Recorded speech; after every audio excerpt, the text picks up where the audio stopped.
Word press ನೀವೇನಾದ್ರೂ use ಮಾಡ್ತಿದ್ರೆ word press ಅಲ್ಲಿ ಹೇಗೆ ಗೂಗಲ್ ಅನಾಲಿಟಿಕ್ಸ್ 4 ನಾವು ಇಂಟಿಗ್ರೇಟ್ ಮಾಡ್ಬೋದು ಅನ್ನೋದನ್ನ ಇಲ್ಲಿ ನಾನು ನಿಮಗೆ ಹೇಳ್ಕೊಡ್ತೀನಿ. ಓಕೆನಾ? ಸೊ ವಿಡಿಯೋ 4 ಅಂತ ನಾವು ಸ್ಟಾರ್ಟ್ ಆಗಿರ್ತೀವಿ. GA4 ನ ಫಸ್ಟ್ ನಾವು ಅಕೌಂಟ್ ಕ್ರಿಯೇಟ್ ಮಾಡ್ಬೇಕು. ಹೇಗೆ ಕ್ರಿಯೇಟ್ ಮಾಡೋದು ಅಂತ ನಾನು ಇಲ್ಲಿ ತೋರಿಸ್ಕೊಡ್ತೀನಿ. ಓಕೆ. ಸೊ ನೆಕ್ಸ್ಟ್ ಕ್ರಿಯೇಟ್ ಅಂತ ಮಾಡೋಣ. ಸೊ ನಾವು ಇಲ್ಲಿ ಚೇಂಜ್ ಮಾಡ್ಕೊಳ್ಳೋಣ ಇಂಡಿಯಾ. ಓಕೆ, ಅಕ್ಸೆಪ್ಟ್ ಮಾಡಿ ಇದನ್ನೆಲ್ಲ ಹೋಗ್ತೀನಿ. ಓಕೆನಾ? ಆ್ಯಡ್ ನ್ಯೂ ಪ್ಲಗಿನ್ ಅಂತ ಹೋಗ್ತೀನಿ.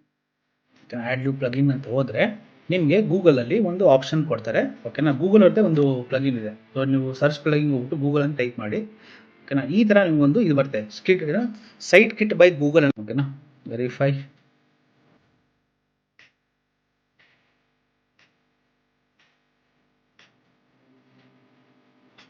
ಆಗಲೇ ಕನೆಕ್ಟ್ ಆಗಿದೆ ಗೂಗಲ್ ಅನಾಲಿಟಿಕ್ಸ್. ನಾವು ಆಗಲೇ ಆಸ್ಟ್ರೋಗ್ ಅಂತ ಡೆಮೋ ಅಂತ ಇದೆ, ರೈಟ್? ಸೊ ಅಲ್ಲಿ ಆಗಲೇ ನೇಮ್ ಕೊಟ್ಟಿದ್ದೀವಿ. ಪ್ರಾಪರ್ಟಿ ಯಾವುದು, ವೆಬ್ಸೈಟ್, ಡೇಟಾ ಸ್ಟ್ರೀಮ್ ನೇಮ್ ಏನು, ವೆಬ್ಸೈಟ್ ಸ್ಟ್ರೀಮ್. ಓಕೆನಾ? ಇದೆಲ್ಲ ನಾವು ಆಗಲೇ ಕೊಟ್ಟಿದ್ದೀವಿ. ಓಕೆನಾ? ನಾವು ಇದನ್ನು ಮಾಡೋಣ, ಕಂಪ್ಲೀಟ್ ಸೆಟಪ್ ಕೊಡೋಣ.